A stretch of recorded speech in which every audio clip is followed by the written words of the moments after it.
তুমি জানো তো, একটা দিন এমনও আসবে যেদিন তুমিও এটা বুঝতে পারবে যে কেউ ছিল আমার জীবনে, যে তোমার মেসেজ এলেই খুশিতে নেচে উঠত, সময় নষ্ট না করেই তোমায় রিপ্লাই করত, যে পুরোটা দিন অপেক্ষা করত শুধু তোমার একটা মাত্র ফোনের, নিজের খাওয়া দাওয়া স্নান সবকিছুকে পেছনে ফেলে শুধুমাত্র তোমায় নিজের ফার্স্ট প্রায়োরিটি ভাবত।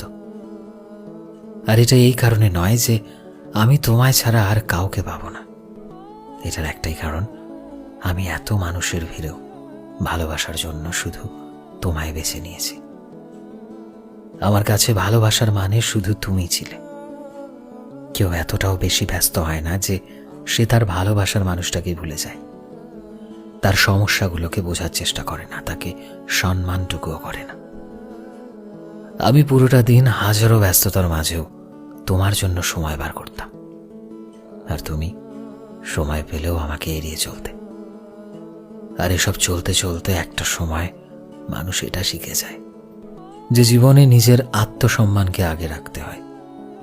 কিন্তু আজ নয়, একটা দিন তুমি ঠিক এটা বুঝতে পারবে, যখন তোমার থেকে অনেকটা দূরে চলে যাব।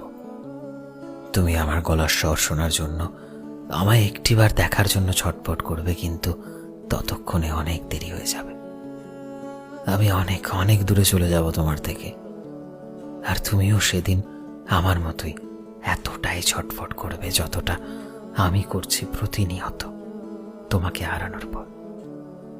তুমিও সেদিন আমাকে ঠিক এতটাই মিস করবে যতটা আমি করছি।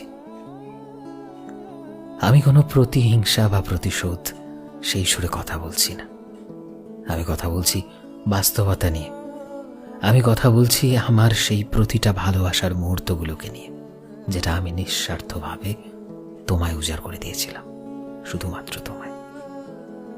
কিন্তু তুমি কথা রাখোনি। জানি না কি খামতি ছিল আমার ভালোবাসায়, জানি না কেন সুযোগ দিলে না একবারটি সূত্রে নেওয়ার, যদি কোনো খামতি থেকে থাকে। জানি না, আমি কিচ্ছুটি জানি না, শুধু এটাই জানি একদিন তুমিও আমাকে মিস করবে, আর হয়তো তখন আমি তোমার থেকে অনেকটা দূরে চলে যাব, অনেক দূরে।